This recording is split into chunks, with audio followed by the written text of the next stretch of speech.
चलिए, अब जो अपना नेक्स्ट टॉपिक है वो है रासायनिक अभिक्रिया के प्रकार। तो रासायनिक अभिक्रिया के कितने प्रकार हैं? तो पढ़ने के लिए वैसे नॉर्मली आपके जो किताब में दिया गया है वो 9 से 10 प्रकार है। इस तरह से कितने प्रकार है साथियों? 9 से 10 प्रकार हैं आपको अभिक्रिया के पढ़ने के लिए, जिसमें से आपको इस फिगर में दिख रहा होगा। फिगर में क्या दिख रहा है? तो फिगर में आपको देखिए क्या दिख रहा है कि सर एक लड़का है, एक लड़की है।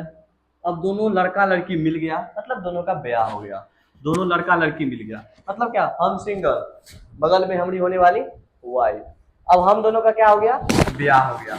ब्याह हो गया तो हम दोनों क्या हो गए?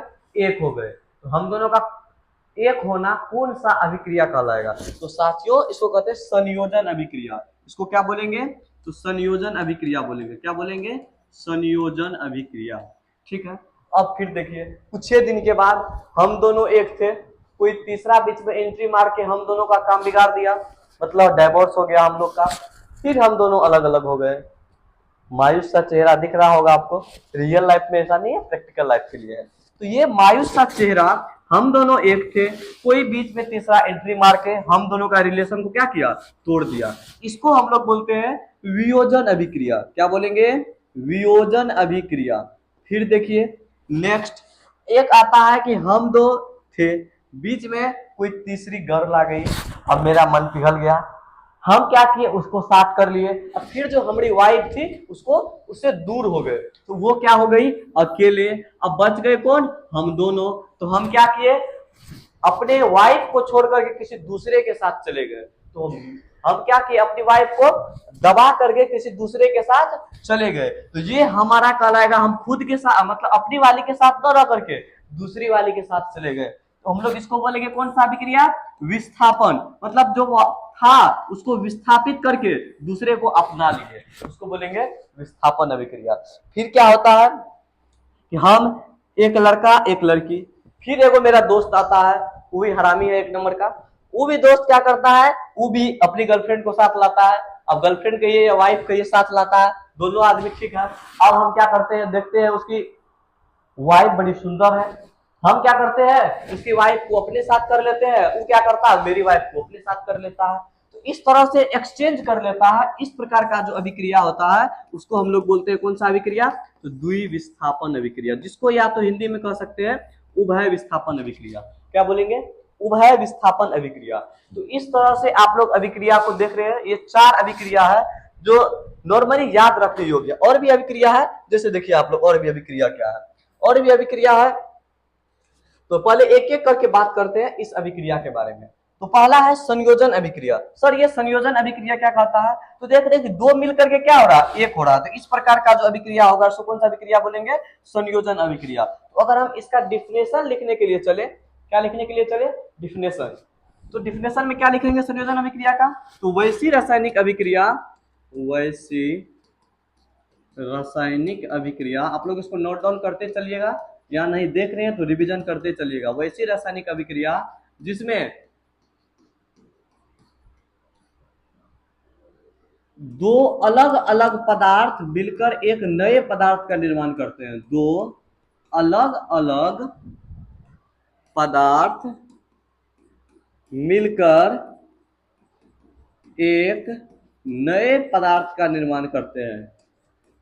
यहां कह सकते हैं कि दो अलग अलग तत्व मिलकर एक नए यौगिक का निर्माण करते हैं, मिलकर एक नए पदार्थ का निर्माण करते हैं। उसको हम लोग कौन सा अभिक्रिया बोलेंगे? तो साथियों उसको हम लोग बोलेंगे संयोजन अभिक्रिया। उसे संयोजन अभिक्रिया कहते हैं। उसे संयोजन अभिक्रिया कहते हैं।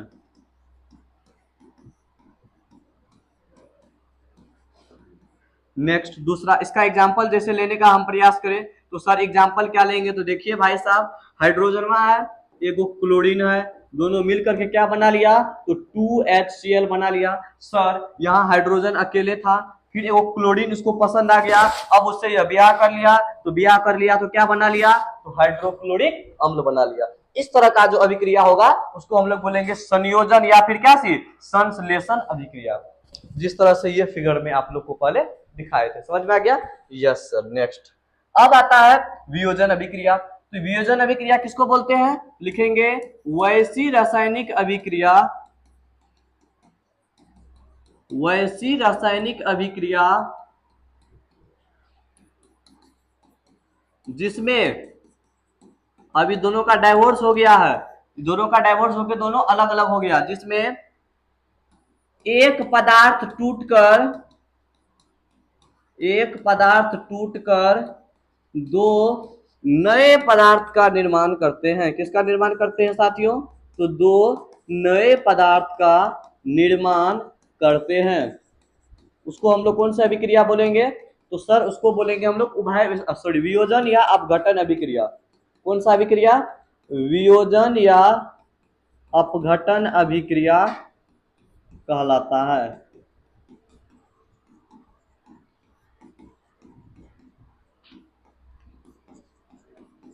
वियोजन या अपघटन अभिक्रिया कहलाता है। जैसे करके लिखना चाहेंगे तो जैसे क्या हो जाएगा? जैसे देखिए CaCO3, यह एक प्रकार का क्या है? तो सर यह एक प्रकार का पत्थर है, CaCO3 संगमरमर। इसको जैसे हीट देते हैं तो यह दो अलग अलग यौगिकों में टूट जाता है। ठीक है, तो ये हो जाता है कैल्शियम ऑक्साइड और ये हो जाता है, इसको हम लोग बोलते हैं कैल्शियम ऑक्साइड और इसको हम लोग बोलते हैं कार्बन डाइऑक्साइड। समझ में आ गया? इस तरह का अभी एग्जाम्पल पहले बताए थे। इसको हम लोग कौन सा अभिक्रिया? वियोजन या अपघटन।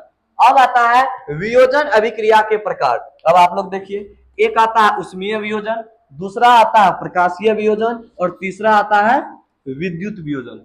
क्या मजा आ रहा है? आ रहा है मजा? बिल्कुल आ रहा है सर।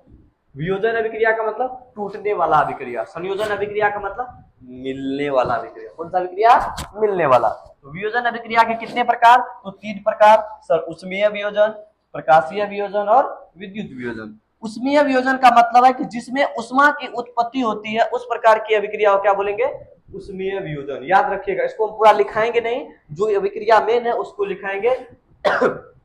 आप लोग समझते चलिए। अगर आप लोग को लिखना है तो आप लोग आराम से परिभाषा लिख सकते हैं। तो सर परिभाषा कैसे लिखेंगे? तो लिखेंगे उष्मीय वियोजन का वह रासायनिक वह वियोजन अभिक्रिया जिसमें उष्मा की क्या होती है? उत्पत्ति होती है, उसे उष्मीय वियोजन। जिसमें प्रकाश की उत्पत्ति होती है, प्रकाशीय वियोजन। जिसमें विद्युत की उत्पत्ति होती है, उसको कौन सा वियोजन बोलेंगे? विद्युत वियोजन, जिसमें करंट जनरेट होता है। ठीक है साथियों, समझ में आ गया? ठीक है सर, नेक्स्ट बढ़ते हैं आगे। उसके बाद आता है विद्युत अपघटन अभिक्रिया का डिफिनेशन। नेक्स्ट डिफिनेशन आता है किसका? विद्युत अपघटन अभिक्रिया का। तो वैसी रासायनिक अभिक्रिया जिसमें विद्युत धारा प्रवाहित करके किसी यौगिक को उसके घटक तत्वों में क्या किया जाता है? अपघटित। मतलब अपघटित का मतलब क्या होता है सर? परिवर्तन या बदलाव, बदला जाता है। किसका उपयोग करके? तो विद्युत का उपयोग करके। इस प्रकार का जो अभिक्रिया होगा उसको कौन सा अभिक्रिया बोलेंगे? तो सर उसको बोलेंगे विद्युत अपघटन अभिक्रिया। क्या बोलेंगे? विद्युत अपघटन, मतलब विद्युत का उपयोग करके अपघटित कर दिया गया। समझ में आ रहा है? विद्युत का उपयोग करके अपघटित किया जा रहा है। ठीक है, उसे विद्युत अपघटन अभिक्रिया कहते हैं। जैसे देखिए NaCl है, इसको आप लोग जानते होंगे नमक। जैसे इसमें विद्युत प्रवाह करेंगे, इलेक्ट्रोलाइसिस करेंगे, इसका विद्युत प्रवाह करेंगे, ये टूट जाएगा। ये टूट जाएगा सर किस में? तो सर ये Na प्लस में प्लस Cl माइनस में टूट जाएगा। यह इसका एग्जाम्पल हो गया, किसका? विद्युत अपघटन अभिक्रिया का। ये करंट नहीं, ये विद्युत, ये विद्युत का एग्जाम्पल हो गया। ठीक है, चलिए अब आगे बढ़ते हैं नेक्स्ट अपना। नेक्स्ट क्या होगा? नेक्स्ट आता है विद्युत अपघटन का मुख्य घटक कौन कौन सा है? विद्युत अपघटन का मुख्य घटक, पहला आता है इलेक्ट्रोलाइट, दूसरा आता है विद्युत स्रोत की सहायता से और तीसरा आता है इलेक्ट्रोड की सहायता से, एनोड और कैथोड की सहायता से।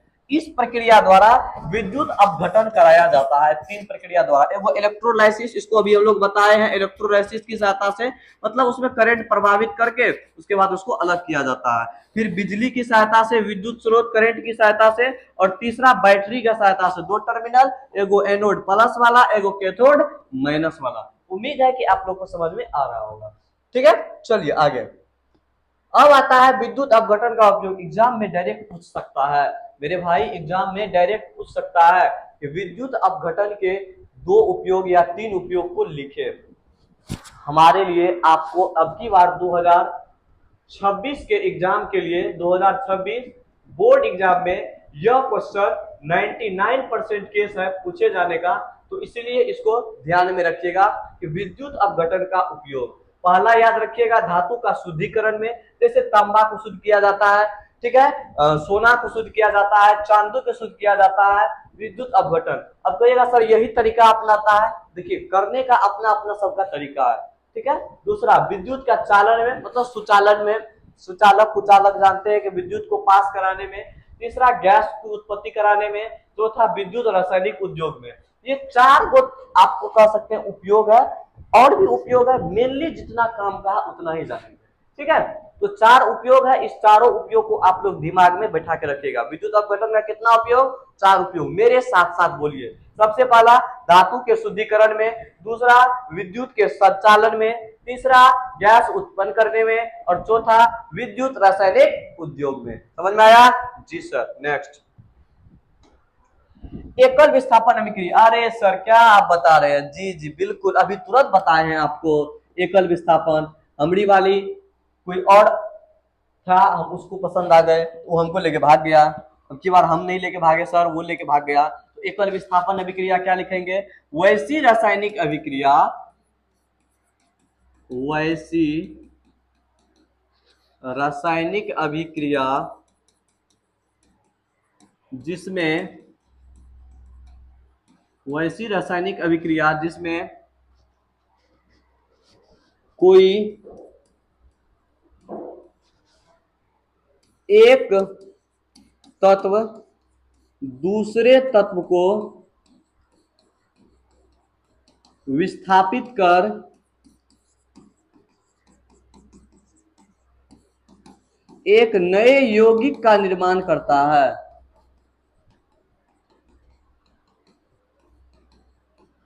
एक नए यौगिक का निर्माण करता है, हम लोग उसी को क्या बोलेंगे? निर्माण करता है। उसे एकल विस्थापन अभिक्रिया कहते हैं। उसे एकल विस्थापन अभिक्रिया कहते हैं। उसे क्या बोलेंगे? एकल विस्थापन अभिक्रिया कहते हैं। जैसे एकल विस्थापन अभिक्रिया का जैसे, जैसे क्या लिख सकते हैं सर? NaNO3। अब उसको एगो क्लोरीन पसंद आ गया तो क्या बना लेगा? NaCl plus NO3। इस तरीका का ये अभिक्रिया होगा, उसको हम लोग कौन सा अभिक्रिया बोलेंगे? एकल विस्थापन अभिक्रिया। NaCl का नाम सर साधारण नमक, ठीक है। ये जो अभिक्रिया है इसको हम लोग कौन सा अभिक्रिया बोलेंगे? एकल विस्थापन अभिक्रिया। नेक्स्ट उभय विस्थापन, फिर वही बात लिखिए इसका डिफिनेशन। वैसी रासायनिक अभिक्रिया, वैसी रासायनिक अभिक्रिया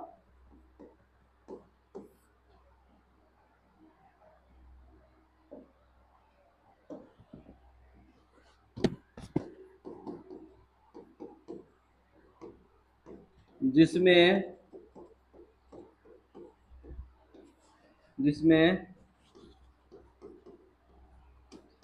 कोई दो तत्व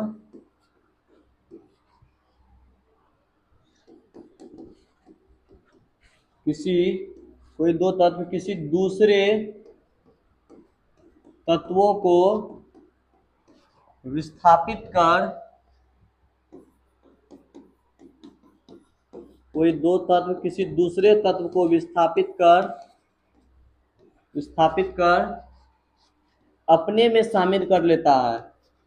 अपने में या खुद में शामिल कर लेता है। अपने में या खुद में शामिल कर लेता है। इस प्रकार की अभिक्रिया को एकल द्विविस्थापन अभिक्रिया कहते हैं। शामिल कर लेता है, इस प्रकार की अभिक्रिया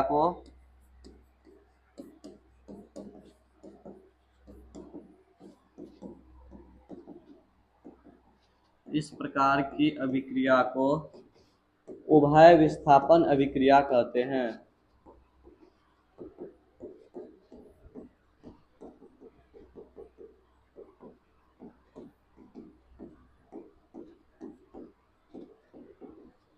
ठीक है, एग्जाम्पल में लिखो CuSO4 प्लस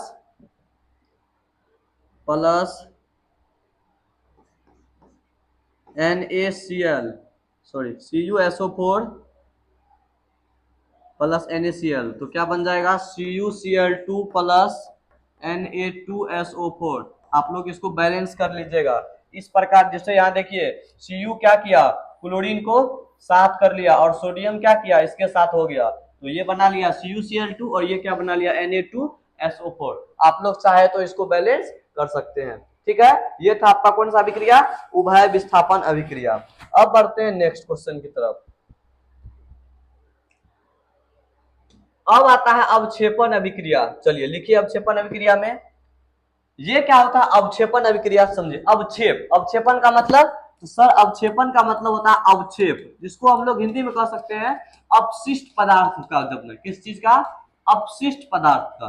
तो सर ये जो आपको दिख रहा है अपशिष्ट पदार्थ, जो कचरा भी कह सकते हैं, एकदम कचरा, ये कचरा जो जम जाता है इसी को बोलते हैं अवक्षेप का निर्माण। किस चीज का निर्माण सर, अवक्षेप का। जैसे इसमें भी दिख रहा होगा आपको, यही होता है क्या चीज, अवक्षेप। तो अब अवक्षेप को, अब इसका हम डिफिनेशन लिखने का जब प्रयास करें तो क्या लिखेंगे, यहां पर लिख देते हैं अवक्षेप का मतलब होता है अपशिष्ट पदार्थ। ठीक है, चलिए अवक्षेपण अभिक्रिया।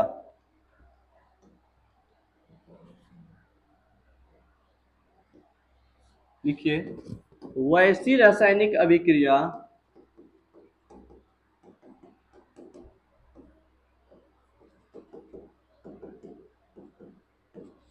जिसमें अभिक्रिया के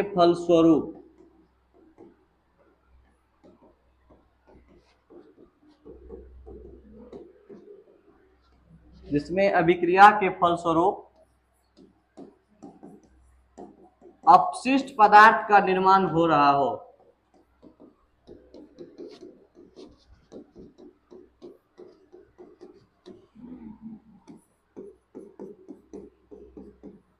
अवक्षेपण अभिक्रिया कहलाता है।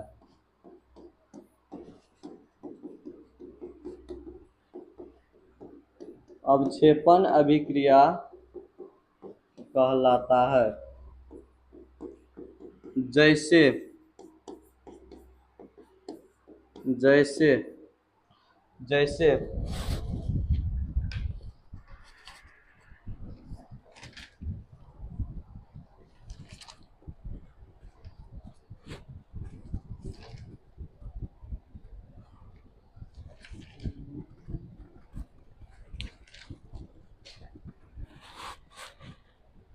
जैसे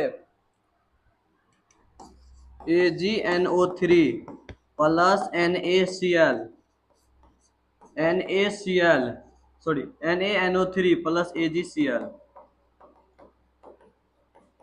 अब इसमें देखिए सर, ये AgNO3 को क्या बोलेंगे, इसको हम लोग बोलेंगे सिल्वर नाइट्रेट। बाबू ये चीज याद रखना कि इसको नाम क्या बोलते हैं, ये बोर्ड एग्जाम में डायरेक्ट भी पूछता है, कभी कभार ऑब्जेक्टिव में। निम्न में से सिल्वर नाइट्रेट का सूत्र कौन सा है, ऑप्शन 4 को दे देगा, तो AgNO3 उसमें दिया हुआ रहेगा। डायरेक्ट पूछता है ऑब्जेक्टिव में। अभी हम कराएंगे तो आप लोग को पता चलेगा, ऑब्जेक्टिव भी कराएंगे, अभी ये वन शॉट दे रहे हैं।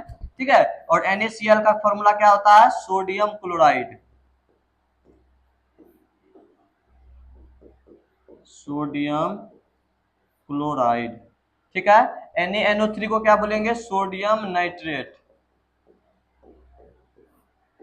Sodium nitrate. AgCl यही होता है, सफेद रंग का अवक्षेप मिलता है हमको, किस रंग का, सफेद रंग का। इसको हम लोग क्या बोलेंगे, तो सिल्वर क्लोराइड बोलते हैं इसको, सिल्वर क्लोराइड। ठीक है, चलिए अब आगे बढ़ते हैं नेक्स्ट, उदासीनीकरण अभिक्रिया। अरे उदासीनीकरण अभिक्रिया, कोई HCl एक एसिड है, इसके साथ मिल गया बेस, एसिड का मतलब हो गया अम्ल, अम्ल के साथ जब क्षार मिलता है तो एक लवण का निर्माण होता है, इसी को बोलते हैं H, नमक, लवण। पोस्ट भी लिख लो, लवण। यही अभिक्रिया को हम लोग बोलते हैं उदासीनीकरण अभिक्रिया। लिखेंगे वैसी रासायनिक अभिक्रिया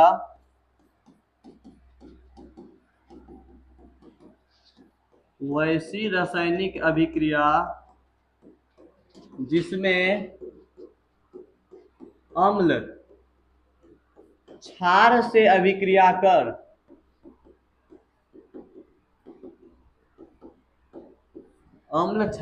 अभिक्रिया कर किसका निर्माण करते हैं? लवण का निर्माण करते हैं।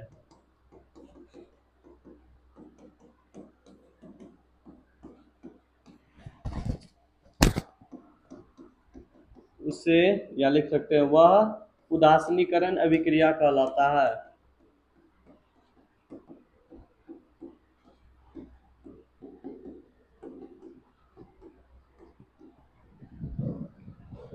वह उदासीनीकरण अभिक्रिया कहलाता है। ठीक है, चलिए आगे।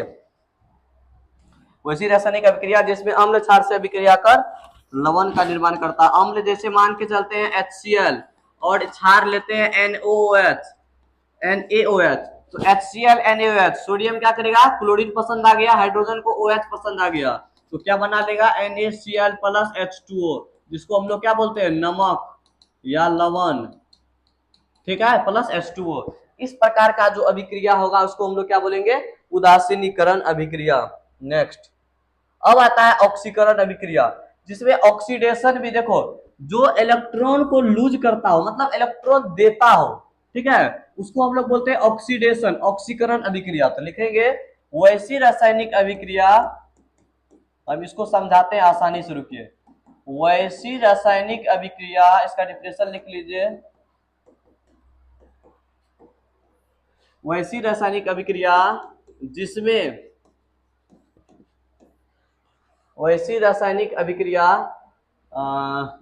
जिसमें ऑक्सीजन का संयोग एवं हाइड्रोजन का वियोग होता है।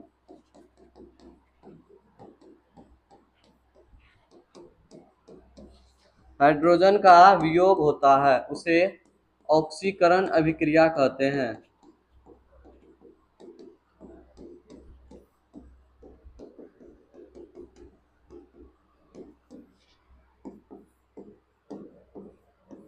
उसे हम लोग क्या बोलेंगे साथियों? ऑक्सीकरण अभिक्रिया कहते हैं। एग्जाम्पल ले लेते हैं हम लोग। एग्जाम्पल क्या लेंगे? तो एग्जाम्पल ले लेते हैं H2O का, तो H2 प्लस O2, ऑक्सीजन का, यहाँ तो वियोग हुआ, ये H2O2 थोड़ी होगा, यहाँ वियोग हो रहा है ना, H2O2 नहीं होगा। ऑक्सीकरण अभिक्रिया C प्लस O2, CO2, यहाँ पर ऑक्सीजन का संयोग होगा। क्या होगा? ऑक्सीजन का संयोग, यही हमारा क्या हो जाएगा? ऑक्सीकरण अभिक्रिया। इसमें क्या होता है? इलेक्ट्रॉन दूसरे चीज को देता है। क्या करता है? इलेक्ट्रॉन दूसरे पदार्थ को देता है। ठीक है, ये हो जाएगा का कौन सा अभिक्रिया? ऑक्सीकरण अभिक्रिया। इसको याद रख लीजिएगा आराम से। ठीक है, इसमें एग्जाम में डायरेक्ट ये भी क्वेश्चन आता है, लिख लीजिए यहाँ पे पॉइंट मार करके। इस अभिक्रिया में इलेक्ट्रॉन लूज, मतलब इलेक्ट्रॉन की कमी होती है, मतलब इलेक्ट्रॉन लूज होता है ऑक्सीकरण में। याद रखिएगा, क्या चीज होता है? इलेक्ट्रॉन का लूज होता है इस अभिक्रिया में। ठीक है, उसके बाद आता है अवकरण अभिक्रिया। एक और रह जाएगा ऑक्सीकरण अभिक्रिया, उसके बाद एक आएगा अवकरण अभिक्रिया।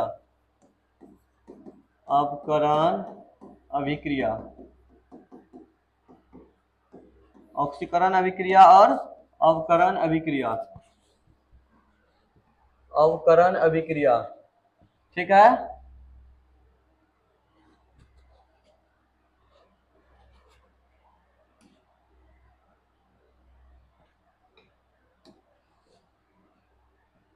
अवकरण अभिक्रिया लिखिए। वैसी रासायनिक अभिक्रिया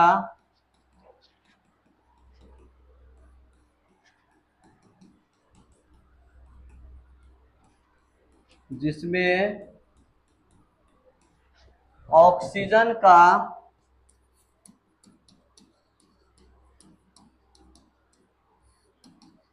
वियोग एवं ऑक्सीजन का वियोग एवं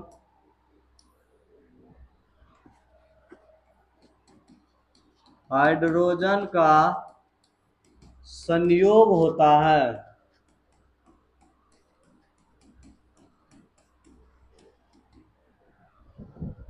अवकरण अभिक्रिया कहलाता है।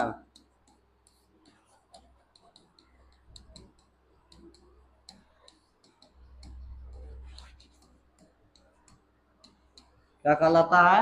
अवकरण अभिक्रिया कहलाता है। एग्जाम्पल ले लेते हैं, H2 प्लस O2, H2O, यहाँ ऑक्सीजन का संयोग हुआ है। ये भी नहीं होगा ना, H2 प्लस O2 ऑक्सीजन का संयोग हुआ है। जैसे देखिए, और क्या ले सकते हैं,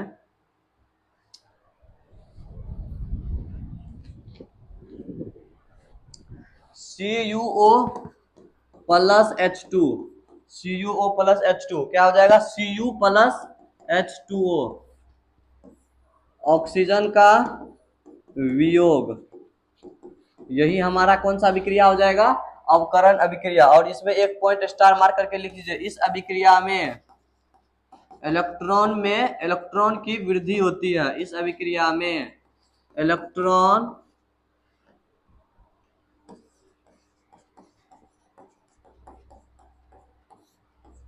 की वृद्धि होती है। ध्यान देकर के इस पॉइंट को आप लोग लिख लीजिए, लिखिए आराम से।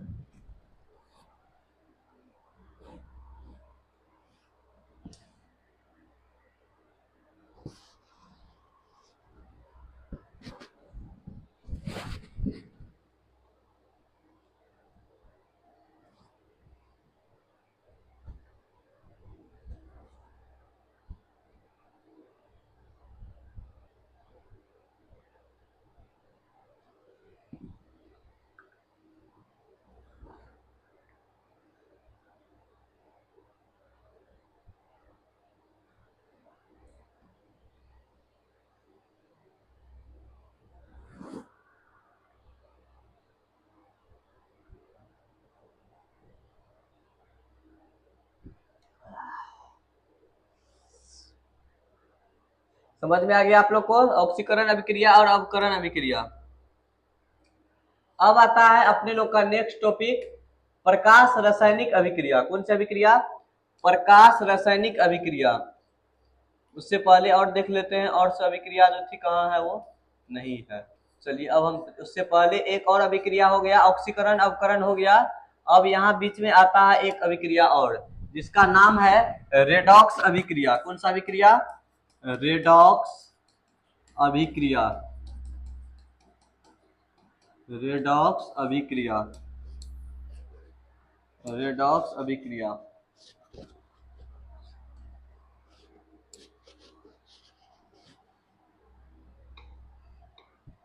रेडॉक्स अभिक्रिया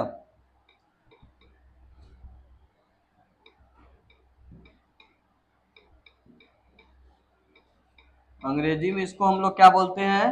रेडॉक्स रिएक्शन। रेडॉक्स अभिक्रिया। चलिए लिखिए, इसका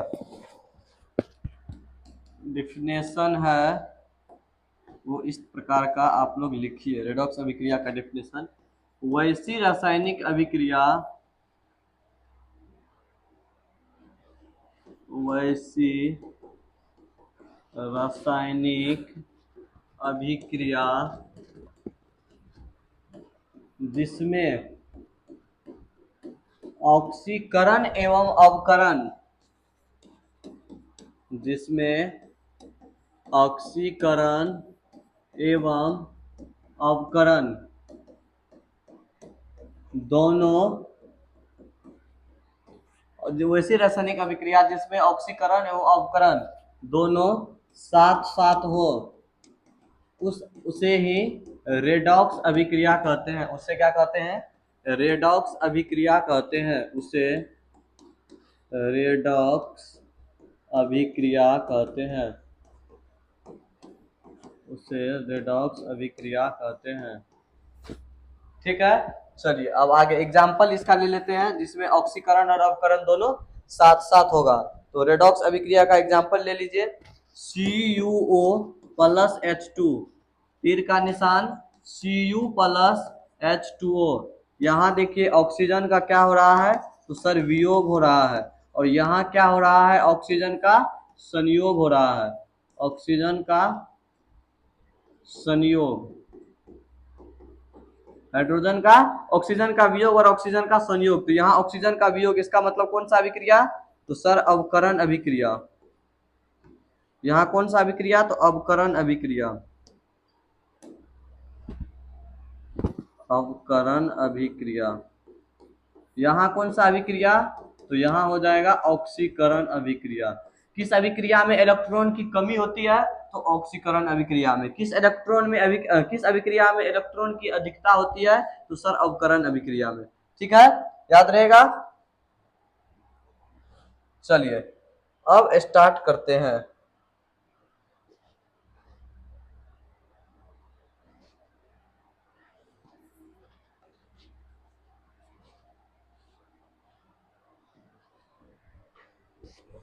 हाँ, नेक्स्ट अभिक्रिया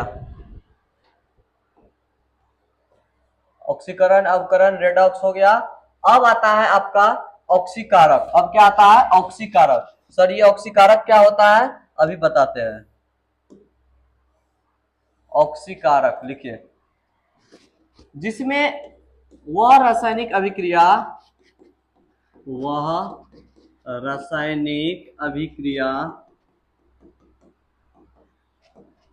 जो खुद ऑक्सीकृत न होकर, खुद उसको कह सकते हैं अविकृत, और सामने वाले को ऑक्सीकृत करता है। खुद अविकृत एवं सामने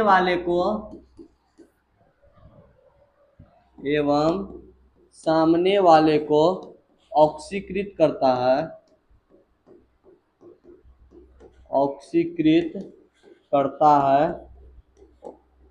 वह ऑक्सीकारक कहलाता है। क्या कहलाता है? वह ऑक्सीकारक कहलाता है।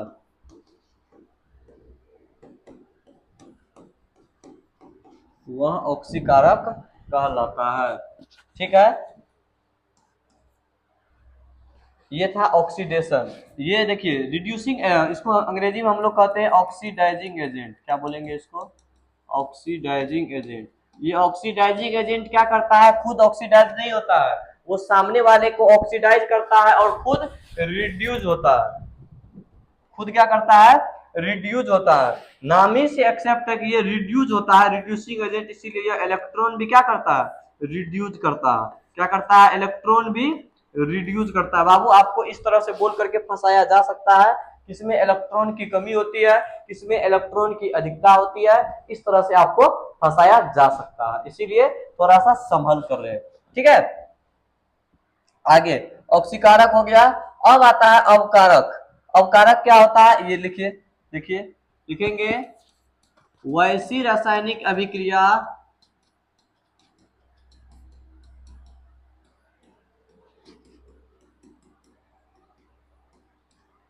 जिसमें या जो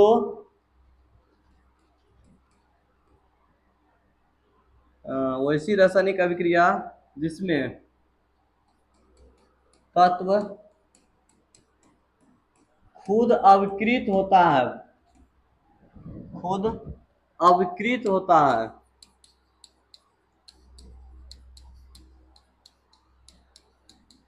लेकिन लेकिन लेकिन सामने वाले को ऑक्सीकृत करता है, लेकिन सामने वाले को ऑक्सीकृत करता है, अवकारक कहलाता है। अवकारक कहलाता है। ठीक है, ये हो जाता है ऑक्सीकारक और ये अवकारक। ठीक है, चलिए अब आता है अपना प्रकाश रासायनिक अभिक्रिया। इस पे चलते हैं। देखिए, ये देखिए, प्रकाश की उस जिसमें उत्पत्ति होती है या जो रासायनिक अभिक्रिया सूर्य के प्रकाश की उपस्थिति में संपन्न होती है उसको हम लोग बोलते हैं प्रकाश रासायनिक अभिक्रिया। देखिए, यह रासायनिक अभिक्रिया तो वैसी रासायनिक अभिक्रिया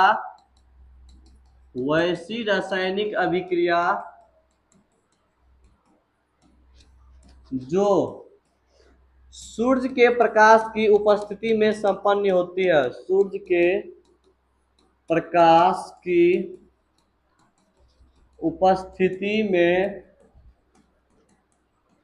संपन्न होती है, प्रकाश रासायनिक अभिक्रिया कहलाता है।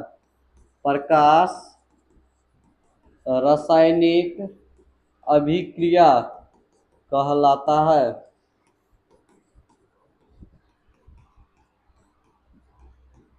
प्रकाश रासायनिक अभिक्रिया कहलाता है।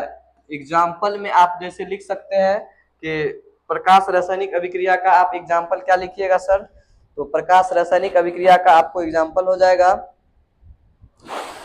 ग्लूकोज का एग्जाम्पल जैसे लिख लीजिए 6CO2 प्लस 6H2O, ये बना लेता है C6H12O6 प्लस प्लस क्या बना लेगा 6O2 बना लेगा। ये जो अभिक्रिया होगी यह सूर्य के प्रकाश की उपस्थिति में संपन्न होती है। इसको हम लोग प्रकाश संश्लेषण का भी प्रक्रिया कहते हैं। कौन सा प्रक्रिया?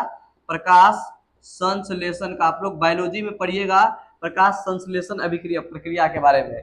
तो ये प्रक्रिया जो होती है यह सूर्य के प्रकाश की उपस्थिति में संपन्न होती है। तो ये कौन सी अभिक्रिया हो गई साथियों? तो सर ये प्रकाश रासायनिक अभिक्रिया हो जाती है। ठीक है, चलिए अब आता है अगला टॉपिक अपना। अब आता है ऑक्सीकारक का विशेषता क्या होगा? स्वयं अवकरित होता है। बताए स्वयं क्या होता है? अवकृत होता है, मतलब इलेक्ट्रॉन का लूज करेगा। देखो ऑक्सीकारक है ना, ऑक्सीकारक का मतलब कौन सा एजेंट? Oxidizing agent. यह इलेक्ट्रॉन लूज करेगा या गेन करेगा? सर ये ऑक्सीडाइजिंग एजेंट है। ऑक्सीडाइजिंग एजेंट है मतलब क्या? क्या है? ऑक्सीकारक। ये इलेक्ट्रॉन क्या करेगा? लेगा किसी से, लूज नहीं करेगा। लूज कौन करेगा? Reducing agent. रिड्यूसिंग एजेंट जो होता है, रिड्यूसिंग एजेंट रिड्यूस करेगा। उसके बाद सामने वाले का ऑक्सीकरण करता, अभी बताए हैं। ऑक्सीकारक की ऑक्सीकरण अवस्था घटती है। जो अधिक विद्युत ऋणात्मक होते हैं प्राय अच्छे ऑक्सीकारक होते हैं। अधिक विद्युत ऋणात्मक क्या होता है? विद्युत ऋणात्मक के बारे में आप लोग डिटेल से 11th क्लास में पढ़िएगा जाकर के, ऑर्गेनिक केमिस्ट्री में, और सॉरी इनऑर्गेनिक और ऑर्गेनिक दोनों में पढ़िएगा। आप लोग अभी ध्यान से सिर्फ इतना याद रखिए कि जो अच्छा विद्युत ऋणात्मक होगा वो अच्छा ऑक्सीकारक होगा। उस चीज का अंदाजा हम लोग लगा सकते हैं, आप लोग अभी उतना डीप में अंदाजा नहीं लगा सकते हैं। तो जितना हो उतना काम का आप लोग लेते चलिए और दिमाग में बैठाते चलना है। ठीक है, चलिए अब आता है अवकारक का मुख्य विशेषता। पहला, ये स्वयं ऑक्सीकृत होगा, पता है। अब बताइए अवकारक में इलेक्ट्रॉन की कमी या वृद्धि होगी? तो सर इसमें इलेक्ट्रॉन की कमी होगी, क्योंकि यह लेगा नहीं बल्कि क्या करेगा? इलेक्ट्रॉन को देगा। और नाम से ही ऑब्जर्व है कि ये रिड्यूसिंग एजेंट है। कौन सा एजेंट है?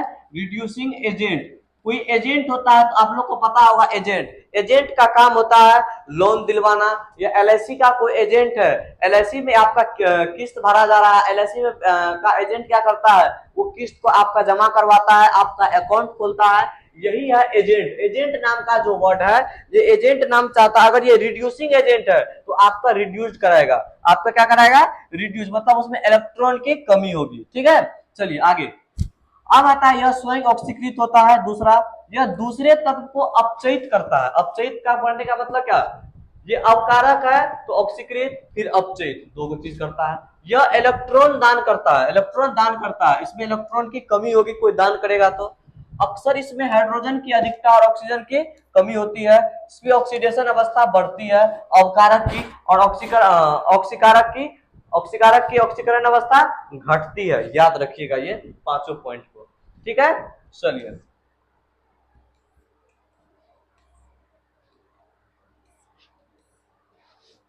अब आता है आपको दैनिक जीवन में ऑक्सीकरण अवकरण का प्रभाव। अभी ऑक्सीकरण जाने, अवकरण जाने कि ऑक्सीजन का संयोग, ऑक्सीजन का वियोग, किसमें ऑक्सीकरण होगी, किसमें अवकरण होगा, ये सारा चीज, ऑक्सीकारक क्या होता है, अवकारक क्या होता है, ये सारा चीज अपने लोग जान लिए। अब अपने लोग का टॉपिक आता है कि सर ऑक्सीकरण अवकरण का उपयोग क्या है अपने दैनिक जीवन में, किसका उपयोग क्या है, तो सर ऑक्सीकरण का और अवकरण का उपयोग अपने दैनिक जीवन में क्या चीज है, वो भी जानना पड़ेगा।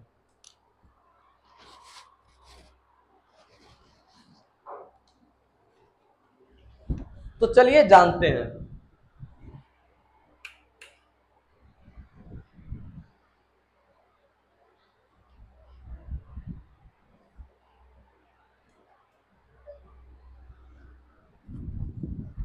चलिए, सबसे पहला है भोजन का पचना। क्या चीज का पचना, भोजन का पचना। मतलब क्या सर, कि भोजन के पचने में हमारे दैनिक जीवन में इसका क्या उपयोग है, अपने लोग को वो भी जानना पड़ेगा। तो भोजन का पचना में कैसे उपयोग होता है ये जानते हैं सबसे पहले। तो सबसे पहले देखिए कि हमारा भोजन सर क्या है, चावल, दाल, आटा, गेहूं, जो भी कह सकते हैं। अगर अपने लोग चावल खाते हैं, ये भोजन का पचना में क्या है कि जैसे अपने लोग चावल खाते हैं, इसमें कार्बोहाइड्रेट रहता है। क्या रहता है चावल में, कार्बोहाइड्रेट। पाचन क्रिया में यह स्टार्च पॉलीसेकेराइड अपघटित होकर के क्या बना लेता है, ग्लूकोज।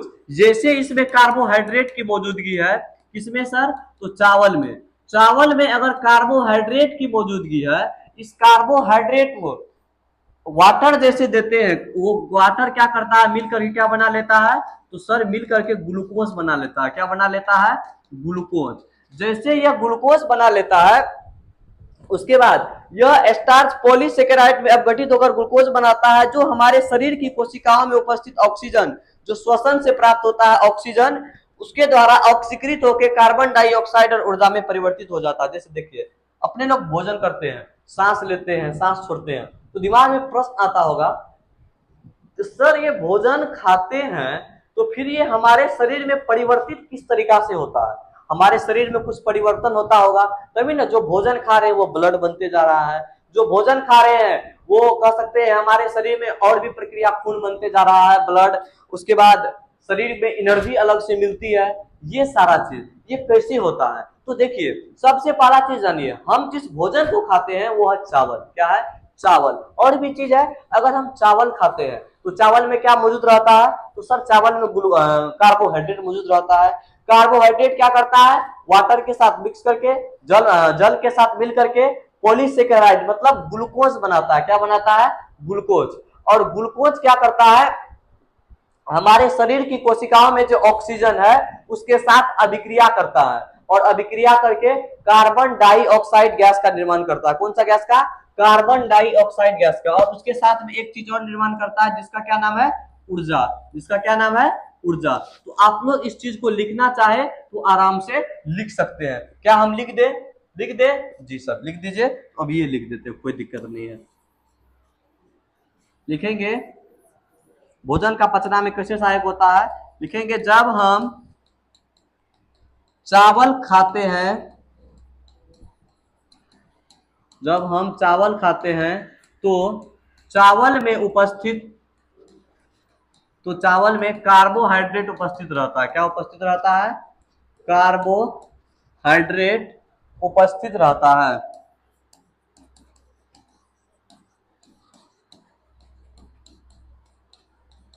कार्बोहाइड्रेट, कार्बोहाइड्रेट स्टार्च में अपघटित होकर के, स्टार्च में, किस चीज में, स्टार्च में अपघटित होकर ग्लूकोज का निर्माण करता है। ग्लूकोज का निर्माण करता है। फिर ग्लूकोज वायु में उपस्थित, ग्लूकोज हमारे शरीर की कोशिकाओं में उपस्थित, ग्लूकोज हमारे शरीर की कोशिकाओं में उपस्थित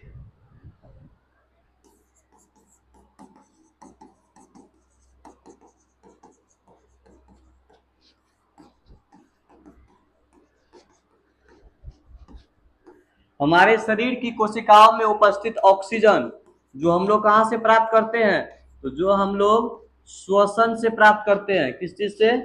श्वसन से प्राप्त। हमारे शरीर की कोशिकाओं में उपस्थित ऑक्सीजन से अभिक्रिया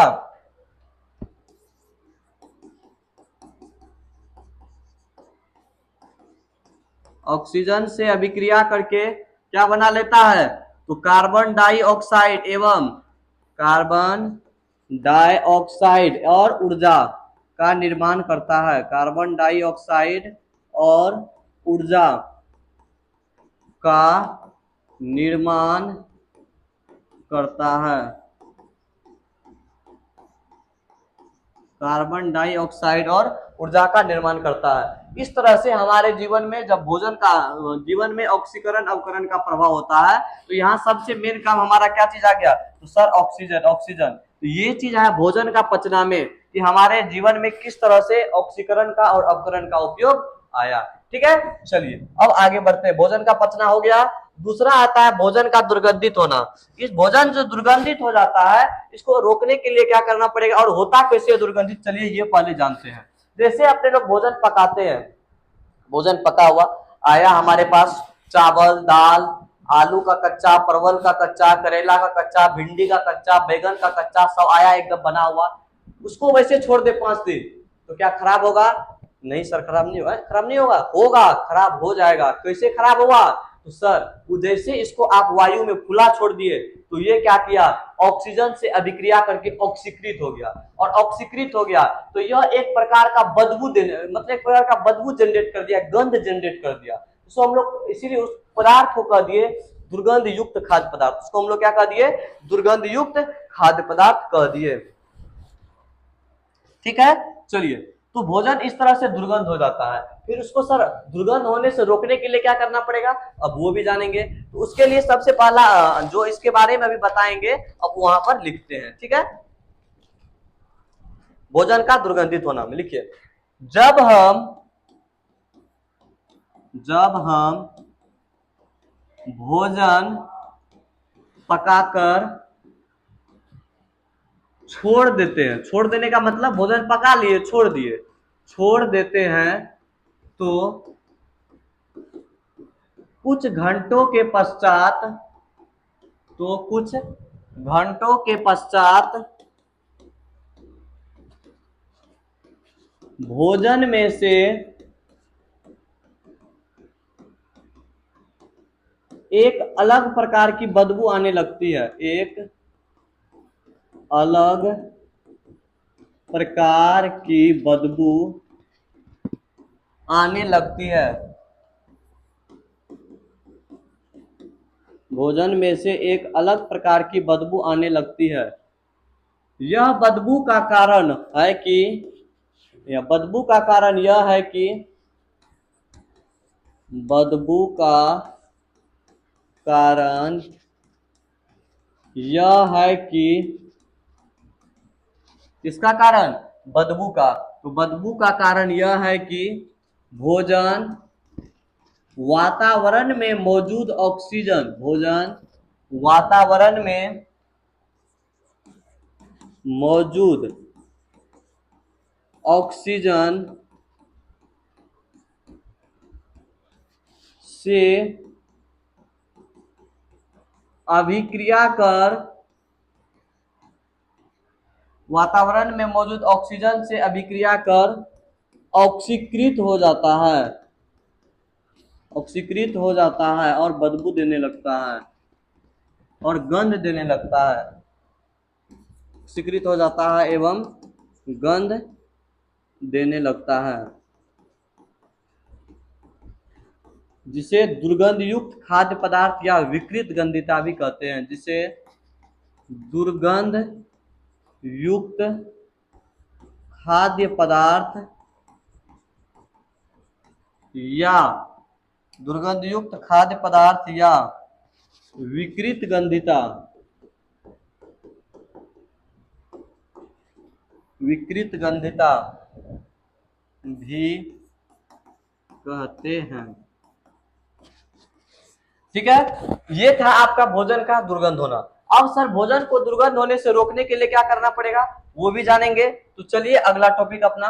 तो सर भोजन को दुर्गंध होने से रोकने के लिए क्या करना पड़ेगा, भोजन को दुर्गंध होने से रोकने के लिए, तो सर जैसे आप भोजन को दुर्गंध होने से रोकना चाहते हैं तो सबसे पहला उपाय, भोजन को फ्रीज में रख करके, कहाँ रख करके, फ्रीज में रखकर, जिसको रेफ्रिजरेटर भी कहते हैं, अगर आपको बचाना है तो जैसे आप रेफ्रिजरेटर में रखते हैं, तो सर ऐसा क्या कारण है फ्रिज में, चलिए हम जानते हैं फ्रिज में ऐसा क्या चीज है कि वह भोजन को खराब होने नहीं देता है। तो जानिए फ्रिज में ऐसा यह चीज है कि वह वातावरण को बहुत लो कर देता है, क्या कर देता है, बहुत लो, मतलब पूरा ठंडा कर देता है।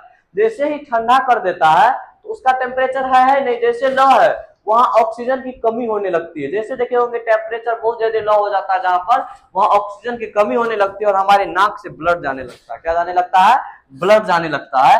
तो वो वही प्रोसेस होता है फ्रिज के साथ। जैसे फ्रिज में ठंडा ज्यादा हो जाता है तो वो ऑक्सीजन से अभिक्रिया नहीं कर पाता है और फ्रिज पैक रहता है, ऑक्सीजन प्रवेश करता नहीं है। जब ऑक्सीजन से अभिक्रिया नहीं करेगा तो वो ऑक्सीकृत होगा नहीं, मतलब वो बदबू नहीं मारेगा। तो ये एक तरीका है फ्रिज में रख करके। दूसरा है वायुरुद्ध बर्तन में रख करके, क्या चीज में, वायुरुद्ध बर्तन, वो बर्तन जिसमें हवा नहीं घुसना चाहिए, बर्तन में रख करके, वायुरुद्ध बर्तन में रख करके, ठीक है। उसके बाद ये हो गया, दो उपाय है भोजन को दुर्गंध होने से रोकने के लिए, दो उपाय है जो आप लोग के लिए इनफ है, ठीक है। एग्जाम में अगर पूछेगा तो आप दो उपाय आसानी से बता सकते हैं, ठीक है। चलिए अब आता है अपने लोग का टॉपिक नेक्स्ट, संक्षारण। एक टॉपिक क्या आता है, संक्षारण करके आता है, संक्षारण। ये संक्षारण क्या होता है, चलिए इसके बारे में जानते हैं। तो लिखिए संक्षारण का पहले डिफिनेशन, प्रकृति में होने वाली,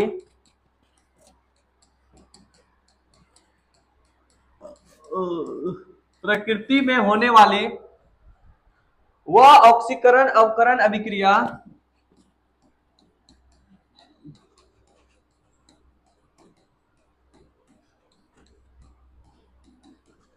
वह ऑक्सीकरण अवकरण अभिक्रिया, वह ऑक्सीकरण अवकरण अभिक्रिया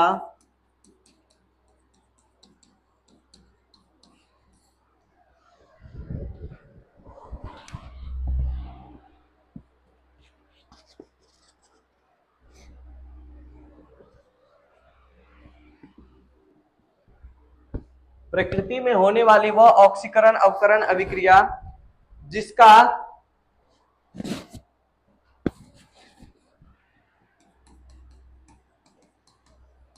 विस्तृत विवरण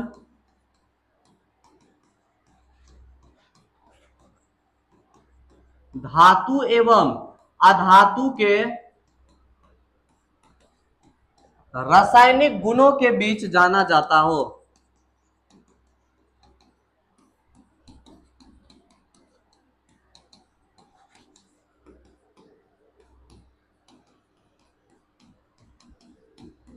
संक्षारण कहलाता है, क्या कहलाता है, संक्षारण कहलाता है। मतलब ये होता है, देखिए संक्षारण एक तरह से कह सकते हैं क्षरित होना, क्षरित होने से बचाने के लिए जो उपयोग उपाय किया जाता है उसको बोलते हैं संक्षारण। जैसे धातु का, लोहा में जंग लग जाता है उसको बोलते हैं संक्षारण। क्षरण होना किसी का, कह सकते हैं एक तरह से ध्वस्त होना, क्षरण होना, इस चीज को रोकने के लिए इसको कहते हैं संक्षारण करना, ठीक है। तो ये धातु और अधातु में पाया जाता होता है संक्षारण। ये हो गया अपना टॉपिक खत्म। अब जो अपने लोग का टॉपिक आता है,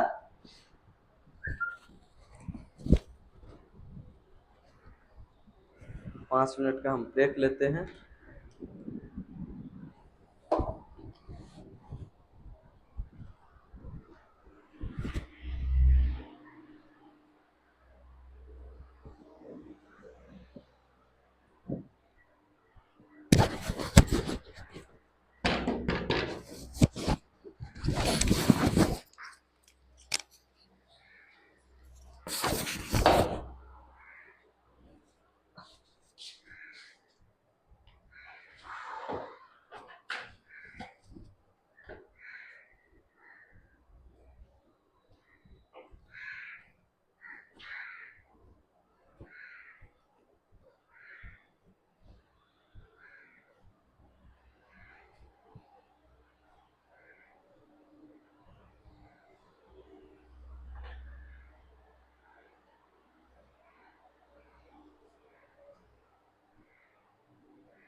चलिए, अब अपने लोग का टॉपिक आता है दहन। क्या आता है?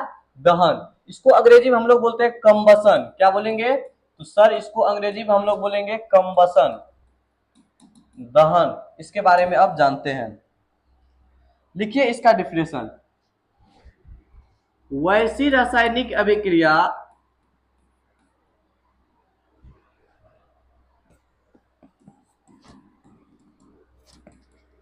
वैसी रासायनिक अभिक्रिया जिसमें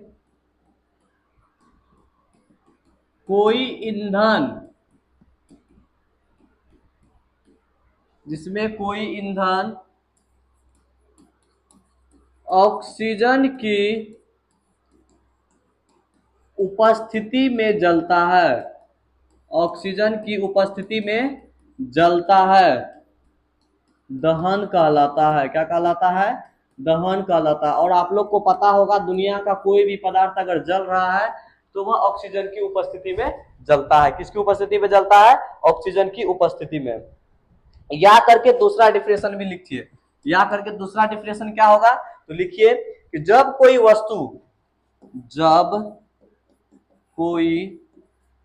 वस्तु लकड़ी या कोयला कोमा पेट्रोलियम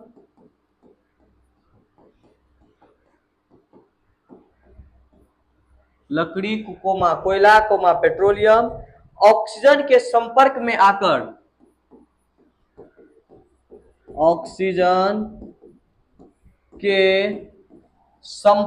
आकर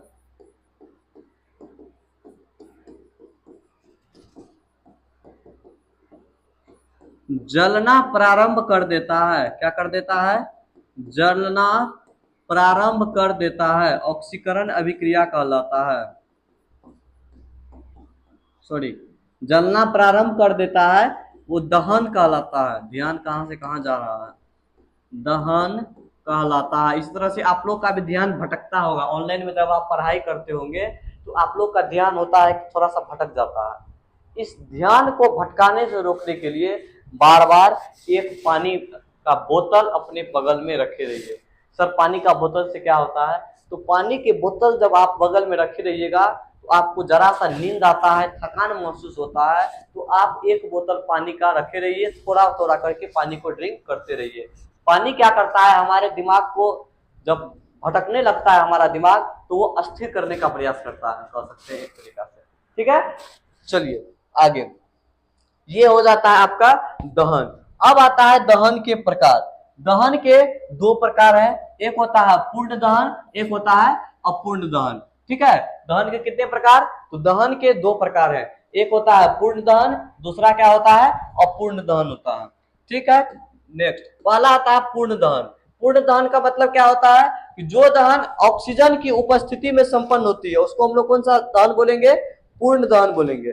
और जब ईंधन पूरी तरह जलेगा और केवल कार्बन डाइऑक्साइड और जल बनता है। इसका डिफिनेशन लिख लीजिए। वह दहन जिसमें ईंधन पूरी तरह जलकर, पूरी सब्जी नहीं यहां बनेगा, पूरी तरह जलकर केवल कार्बन डाइऑक्साइड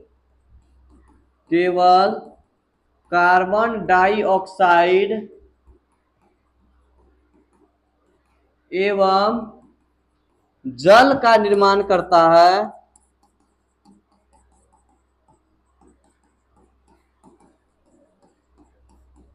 पूर्ण दहन कहलाता है।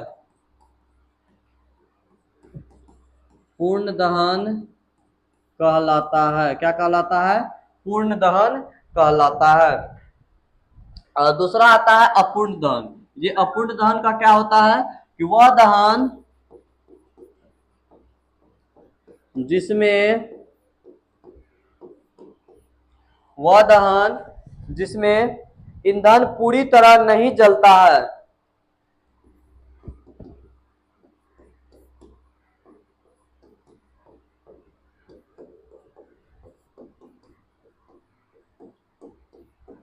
नहीं जलता है और केवल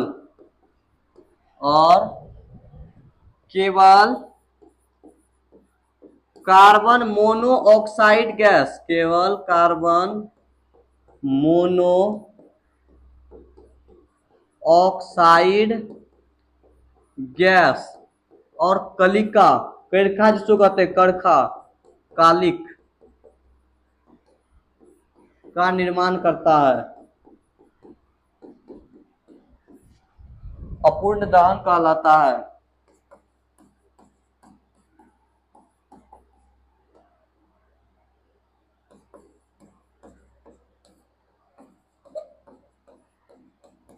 अपूर्ण दहन कहलाता है। क्या कहलाता है? अपूर्ण दहन कहलाता है। ये था आपका पूर्ण दहन और अपूर्ण दहन। उसके बाद आता है आपका अपना नेक्स्ट टॉपिक। उसके बाद आता है ऑक्सीजन की अनुपस्थिति में दहन। एक बार आएगा ऑक्सीजन की उपस्थिति में दहन, हो गया। अब आता है जब ऑक्सीजन अनुपस्थित रहेगा तो ऑक्सीजन की अनुपस्थिति में दहन किस प्रकार से होगा, तो जानते हैं इसके बारे में। तो लिखेंगे ऑक्सीजन की अनुपस्थिति में दहन में कि दहन की क्रिया प्रायः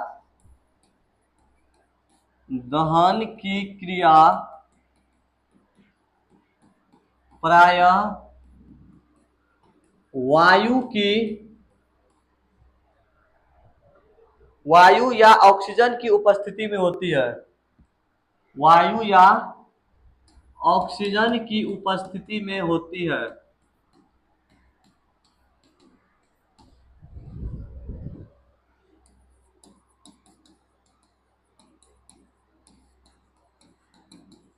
ऑक्सीजन की अनुपस्थिति में दहन का होना संभव नहीं है, वह बुझ जाएगा।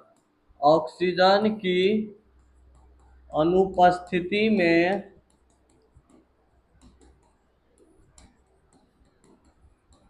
दहन का होना संभव नहीं है। ऑक्सीजन की अनुपस्थिति में किसका होना संभव नहीं है? तो दहन का होना संभव नहीं है। जैसे आप लोग देख सकते हैं मैग्नीशियम धातु, जैसे मैग्नीशियम धातु Mg, ये नाइट्रोजन से में जलकर मैग्नीशियम नाइट्राइड बनाता है। ये मैग्नीशियम में जल करके क्या बना लेता है? मैग्नीशियम नाइट्राइड बना लेता है। तो Mg3N2 मैग्नीशियम नाइट्राइड बना लेता है। उसके बाद और दो चीज की उत्पत्ति करता है, एक उष्मा की और दूसरा प्रकाश की उत्पत्ति करता है। ठीक है, ये था आपका ऑक्सीजन की अनुपस्थिति में दहन होगा, तो ये प्रकार से होगा। ठीक है, ये जो अभिक्रिया है ये ऑक्सीजन की उपस्थिति में हुई है या ऑक्सीजन की अनुपस्थिति में हुई है? तो सर ये अभिक्रिया ऑक्सीजन की अनुपस्थिति में हुई है।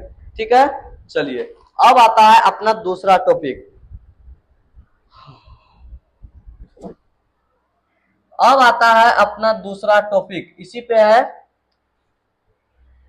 दहन का अपोषक। इसी का डेफिनेशन लिख लीजिए, दहन का अपोषक क्या होता है? दहन का अपोषक, इसमें हेडिंग नहीं दिया हुआ है, फिर भी लिखाना जरूरी है, इसीलिए कॉपी देखते रहते हैं, कोई टॉपिक छूटे नहीं।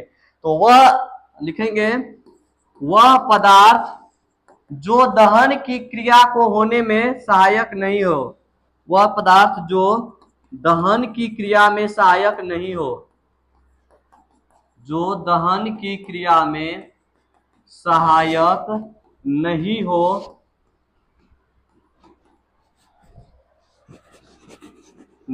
सहायक नहीं हो, दहन का अपोषक कहलाता है।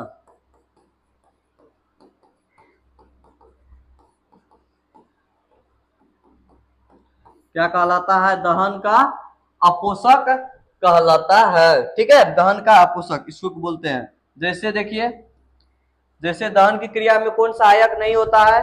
कार्बन डाइऑक्साइड गैस, जैसे में CO2 गैस, CO2 गैस। ठीक है, हो गया। चलिए अब आता है दहन के लिए आवश्यक शर्तें। दहन होने के लिए क्या क्या चीज की आवश्यक होना जरूरी है? पहला है दहनशील पदार्थ का उपस्थिति होना चाहिए। दूसरा है दहन के लिए पोषक पदार्थ चाहिए। पोषक पदार्थ का मतलब क्या, जो जरूरी चीज है जिसको आग में डालने पर और आग फैलाए। तीसरा हो गया ज्वलन ताप की प्राप्ति। कौन सी प्राप्ति, ज्वलन ताप, आग निकलना चाहिए, ज्वाला जनरेट होना चाहिए। उसके बाद आता है ज्वलन ताप किसे कहते हैं। ज्वलन ताप क्या होता है, अब इसके बारे में जानेंगे। ज्वलन ताप,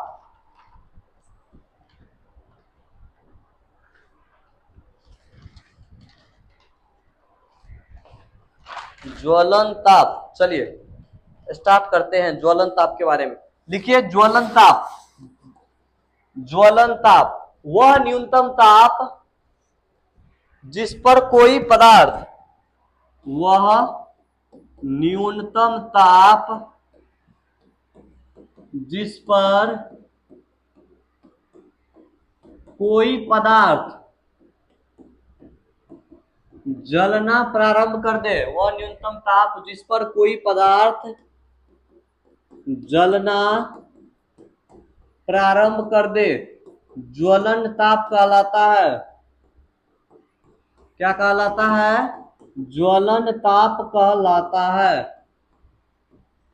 कोई भी पदार्थ न्यूनतम ताप जिस पर जलना प्रारंभ कर दे क्या कहलाएगा, ज्वलन ताप। अगला पॉइंट लिखिए स्टार डाल करके कि जब तक कोई किसी पदार्थ का ताप, मतलब क्या हो गया, कोई ऐसा कम से कम तापमान होना चाहिए जिस पर कोई भी वस्तु जलना प्रारंभ कर दिया, क्या कहलाएगा, ज्वलन ताप कहलाएगा। अब अगला पॉइंट लिखिए स्टार डालकर कि जब तक किसी पदार्थ का ताप उसके ज्वलन ताप से, जब तक किसी पदार्थ का ताप उसके ज्वलन ताप से कम रहता है, जब तक किसी पदार्थ का ताप उसके ज्वलन ताप से कम रहता है तब तक वह पदार्थ नहीं जल सकता है। तब तक वह पदार्थ नहीं जल सकता है। तब तक क्या होगा साथियों, वह पदार्थ नहीं जलेगा। ठीक है। उसके बाद लिखिए जैसे ही उस पदार्थ को ज्वलन ताप प्राप्त हो जाती है, जैसे ही उस पदार्थ को ज्वलन ताप प्राप्त हो जाती है, ऐसा क्यों हो रहा है,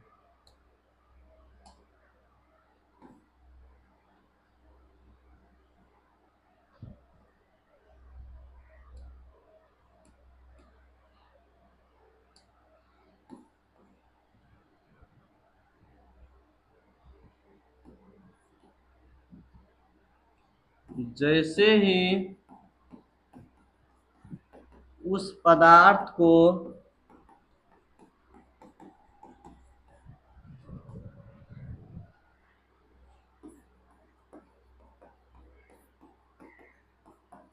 ज्वलन ताप प्राप्त हो जाती है, वह पदार्थ जलना प्रारंभ कर देता है।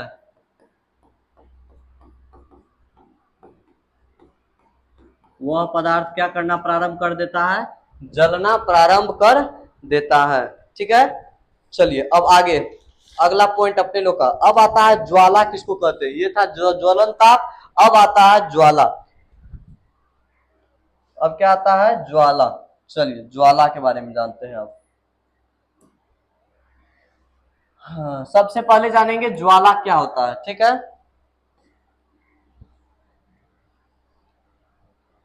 ज्वाला, ज्वाला देखिए जब कोई दहनशील पदार्थ जलता है, जब कोई दहनशील पदार्थ जलता है,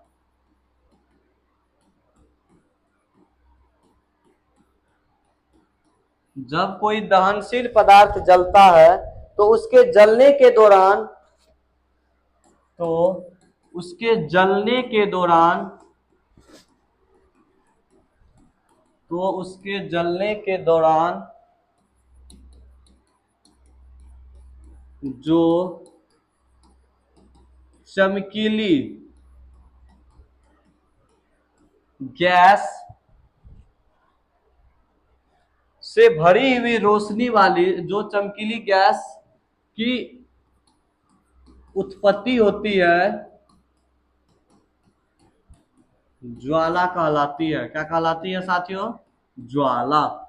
मतलब कोई पदार्थ जब दहनशील पदार्थ जलेगा, जैसे मानकर चलिए अभी ये कागज है, कागज को आग लगाए और ये जलना प्रारंभ कर दिया, तो जलने के बाद जो चमकीला चीज दिखेगा उसी को क्या बोलते हैं? ज्वाला, जिसको लौ कहते हैं, आग की लौ, ज्वाला कहलाता है। क्या कहलाता है? ज्वाला कहलाता है। एग्जाम्पल नंबर 1, मोमबत्ती के जलने पर जो ज्वाला निकलती है किस कलर की निकलती है? तो मोमबत्ती के जलने पर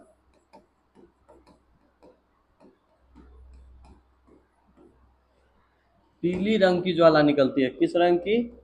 पीली रंग की ज्वाला निकलती है। उसमें भी बहुत प्रकार का क्षेत्र होता है, वो बताएंगे। ज्वाला निकलती है, ठीक है। अब आता है उनके कारक, कि ज्वाला के कितने कारक है, कौन कौन सा कारक है ज्वाला के। चलिए लिखिए, स्टार देकर के पॉइंट बना करके लिखिए। ज्वाला केवल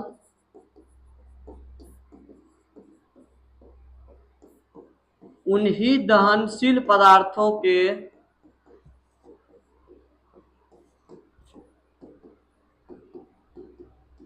ज्वाला केवल उन्हीं दहनशील पदार्थों के में बनती है, पदार्थों में बनती है जो तरल या गैस रूप में दहन करते हैं, जो तरल या गैस रूप में क्या करते हैं? दहन करते हैं।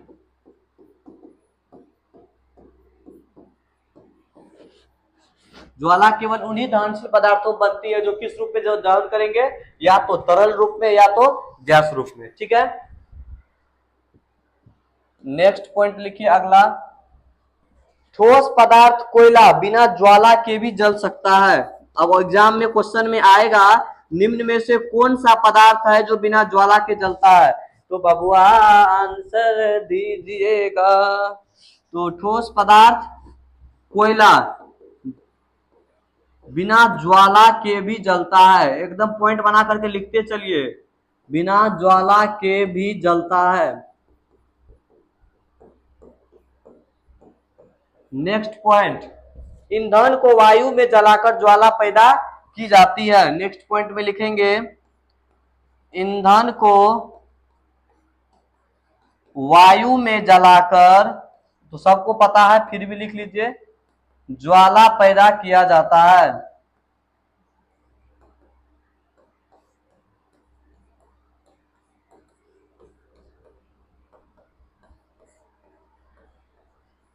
ठीक है, चलिए नेक्स्ट पॉइंट,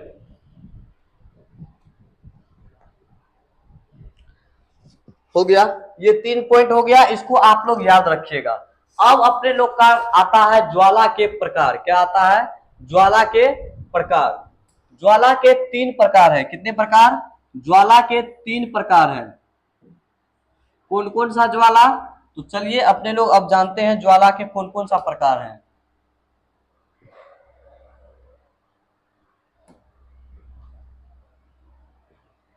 ज्वाला के कौन कौन सा प्रकार है, चलिए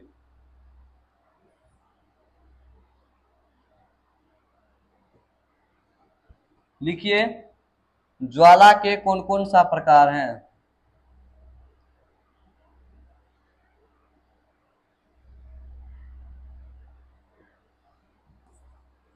ज्वाला के 3 प्रकार हैं। पहला लिखिए, प्रकाशमान ज्वाला। प्रकाशमान ज्वाला, ठीक है। दूसरा लिखिए,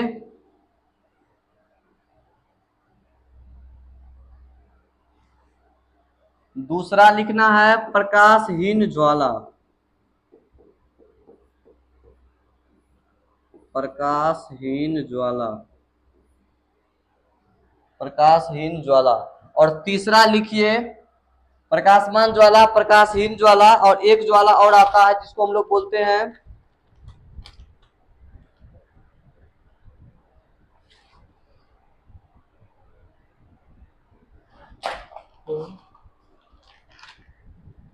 सॉरी, ज्वाला दो ही प्रकार है ज्वाला के, एक प्रकाशमान ज्वाला और एक प्रकाशहीन ज्वाला।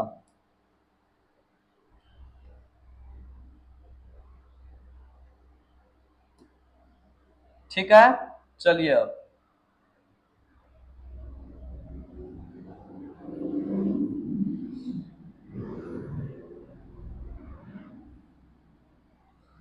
ज्वाला के तीन प्रकार। अब आता है पहला ज्वाला, प्रकाशमान ज्वाला क्या होता है उसके बारे में जानते हैं कि ये प्रकाशमान ज्वाला क्या होता है। चलिए प्रकाशमान ज्वाला क्या होता है उसके बारे में सबसे पहले जानते हैं। ऐसी ज्वाला जो जलने पर अधिक मात्रा में प्रकाश देती है, लिखेंगे सीधा शॉर्टकट में, अधिक मात्रा में प्रकाश की उत्पत्ति, अधिक मात्रा में प्रकाश की उत्पत्ति, किसकी उत्पत्ति, तो सर प्रकाश की उत्पत्ति, यही में हमारा क्या कहलाएगा, प्रकाशमान ज्वाला। और प्रकाशहीन ज्वाला में कम मात्रा में प्रकाश की उत्पत्ति, किस चीज की उत्पत्ति, तो कम मात्रा में प्रकाश की उत्पत्ति। जिस जिस ज्वाला में कम मात्रा में प्रकाश की उपस्थिति होती है वो हो गया प्रकाशहीन ज्वाला, और जिस ज्वाला में अधिक मात्रा में प्रकाश की उत्पत्ति होती है वो हो जाता है क्या साथियों, प्रकाशमान ज्वाला।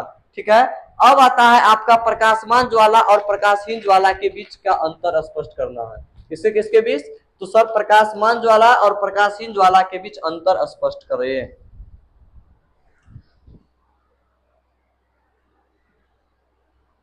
सबसे पहला पीली या नारंगी रंग की होती है, कौन सी ज्वाला, प्रकाशमान ज्वाला।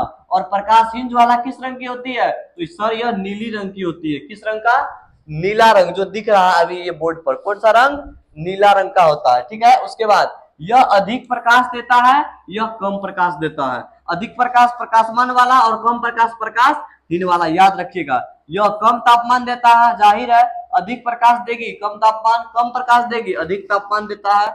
इसमें अपूर्ण दहन होता है, याद रखिएगा प्रकाशमान ज्वाला में अपूर्ण दहन, मतलब इसमें कलिका कारिक जनरेट होता है, और प्रकाशहीन ज्वाला में अपूर्ण दहन होगा। इसमें धुआं अधिक निकलेगा, इसमें कम धुआं निकलेगा। आप दोनों अंतर को आप डायरेक्ट याद रखिएगा, हो सकता है आपके बोर्ड एग्जाम में 5 मार्क या 2 मार्क में पूछ सकता है डायरेक्ट। ठीक है साथियों, चलिए अब आगे निकलते हैं। अब आता है मोमबत्ती की ज्वाला की तरफ। मोमबत्ती की ज्वाला के बारे में अपने लोग जानेंगे। सबसे पहले मोमबत्ती तो जानते हैं, जी सर हम लोग मोमबत्ती बहुत अच्छे तरीका से जानते हैं कि मोमबत्ती क्या होता क्या है। तो मोमबत्ती की ज्वाला किस प्रकार से जलती है उसके बारे में पहले लिखते हैं, फिर आगे बात करेंगे। ठीक है, चलिए स्टार्ट करते हैं। यह ज्वलनशील पदार्थ है, लिखेंगे यह एक ज्वलनशील पदार्थ है। कौन सी पदार्थ है, ज्वलनशील पदार्थ है। यह एक ज्वलनशील पदार्थ है। आजकल की गांव घर की औरत सब में देखिएगा लड़ाई झगड़ा जब होगा तो जलता एक दूसरे से। यह एक ज्वलनशील पदार्थ है, क्या है, ज्वलनशील पदार्थ है। कौन सा पदार्थ, ज्वलनशील पदार्थ है, जो मोम की बनी हुई है, जो मोम की, मोम का मतलब मोम मान है, मोम मोमबत्ती, मोम की बनी हुई है।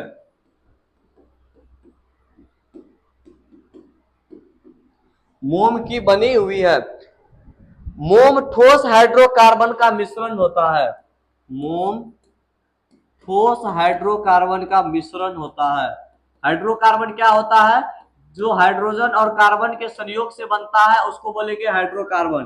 सर हाइड्रोजन और कार्बन क्या चीज है, तो दोनों अलग अलग तत्व है, हाइड्रोजन भी और कार्बन भी।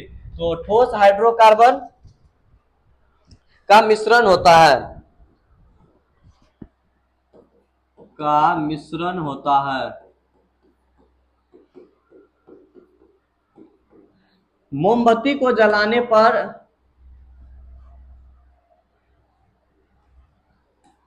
मोमबत्ती को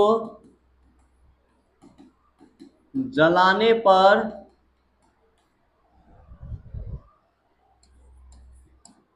मोमबत्ती को जलाने पर मोम पिघल कर बत्ती में के ऊपर चढ़ता है।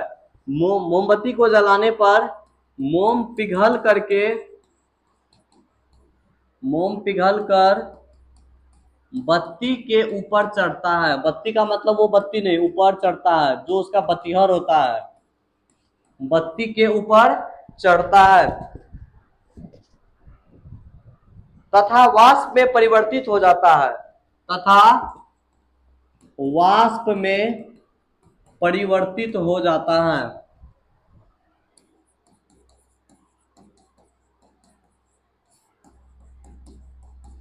तथा वाष्प में परिवर्तित हो जाता है। आगे लिखिए, यही वाष्प वायु या ऑक्सीजन में जलकर यही वाष्प वायु या ऑक्सीजन में जलकर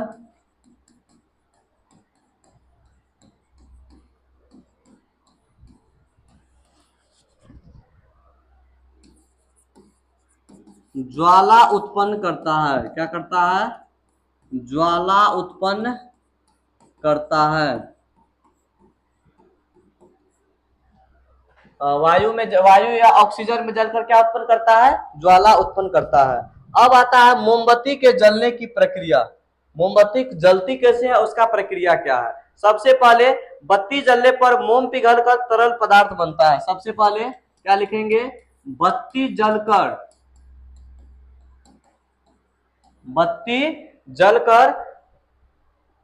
मोम पिघलकर, बत्ती जलने पर मोम पिघलता है। बत्ती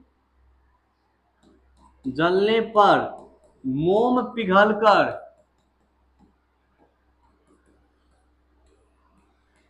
तरल पदार्थ बनाता है। क्या बनाता है? तरल पदार्थ बनता है।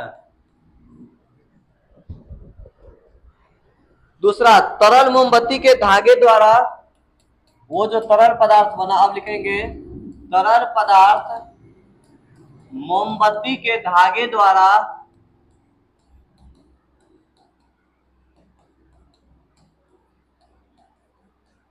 तरल पदार्थ मोमबत्ती के धागे द्वारा ऊपर खींचकर भाप में बदलता है।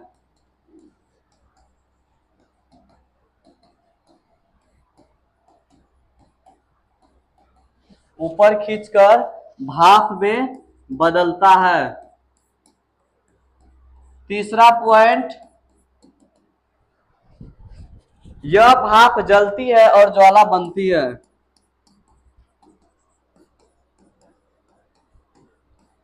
यह भाप जलती है और ज्वाला बनती है।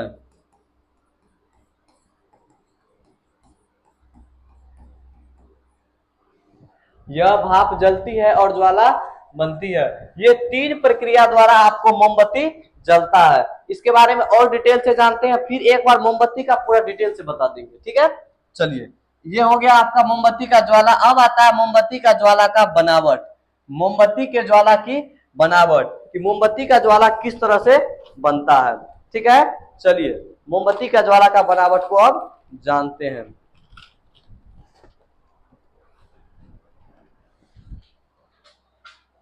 मोमबत्ती बनाने आप लोग को आता होगा, उम्मीद है।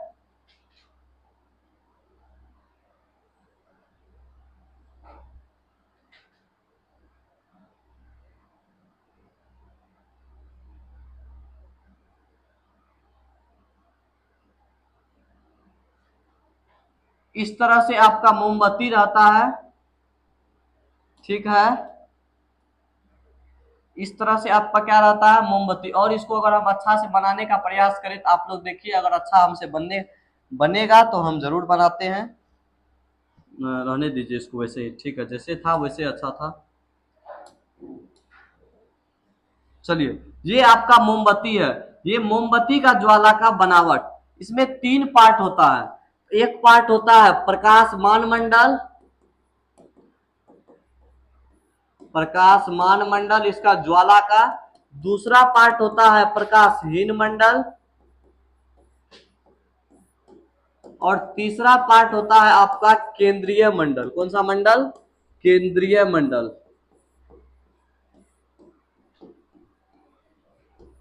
मोमबत्ती के ज्वाला के कितने पार्ट? 3 पार्ट, प्रकाशमान मंडल, प्रकाशहीन मंडल और केंद्रीय मंडल। अब आता है पहला मंडल, केंद्रीय मंडल के बारे में जानते हैं। कौन सा मंडल? केंद्रीय मंडल के बारे में जानते हैं कि केंद्रीय मंडल क्या होता है। मोमबत्ती की ज्वाला का वह सबसे भीतरी भाग, मोमबत्ती की ज्वाला का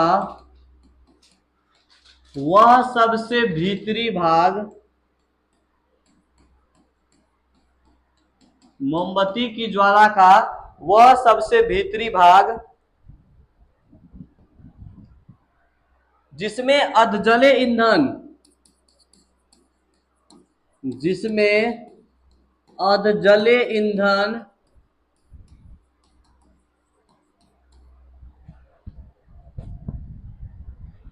गैसें पाई जाती है और दहन नहीं होता है। अधजले ईंधन गैसें पाई जाती है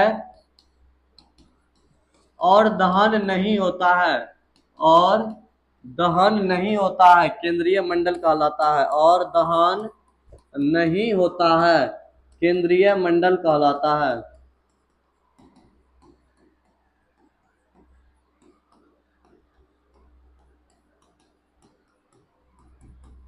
और दहन नहीं होता है, तो केंद्रीय मंडल कौन सा हो गया कि जिसमें वह सबसे भीतरी भाग होता है और वह अधजला ईंधन गैस पाया जाता है।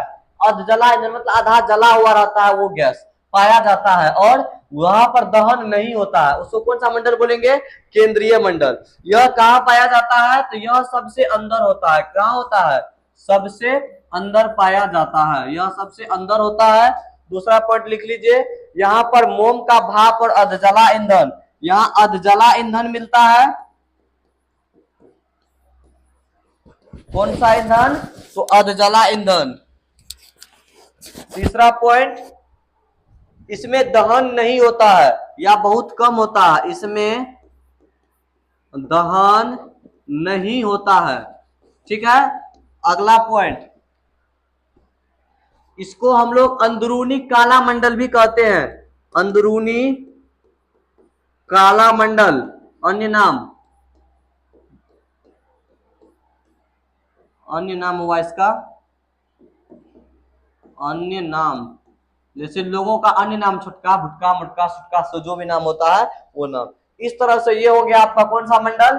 केंद्रीय। अब दो को और रह जाता है, प्रकाशमान मंडल और प्रकाशहीन मंडल। अब जानते हैं प्रकाशमान मंडल के बारे में। किसके बारे में? प्रकाशमान मंडल के बारे में। ठीक है, चलिए प्रकाशमान मंडल हमारा क्या चीज होता है इसके बारे में जानते हैं। मोमबत्ती की ज्वाला का वह भाग,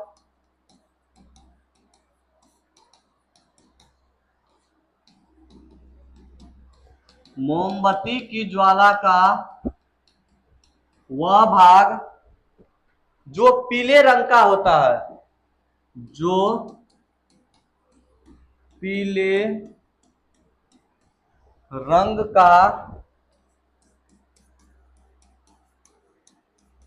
जो पीले रंग का होता है,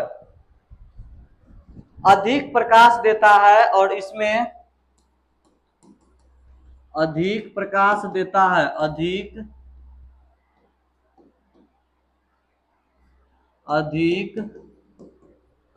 प्रकाश देता है, पीले रंग का होता है, अधिक प्रकाश देता है, और जिसमें अधजले कार्बन कण जलते हैं, और जिसमें अधजले कार्बन कण जलते हैं।